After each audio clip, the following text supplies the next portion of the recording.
41 বছরই তিনি দেশের অন্যতম প্রধান রাজনৈতিক দল বিএনপির শীর্ষ নেতা হিসেবে নেতৃত্ব দিয়েছেন, দলকে সুসংহত করেছেন, শক্তিশালী করেছেন।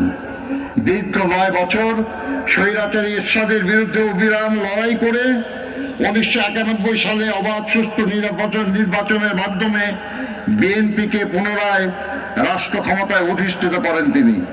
জাতির কাছে তিনি পান আপসহীন দেশনেত্রীর মর্যাদা।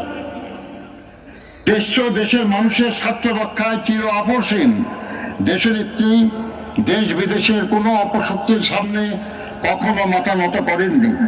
কোন প্রলোভ জীবনের সেই অবধি পথ বেছে নিতে বাধ্য করতে পারেনি।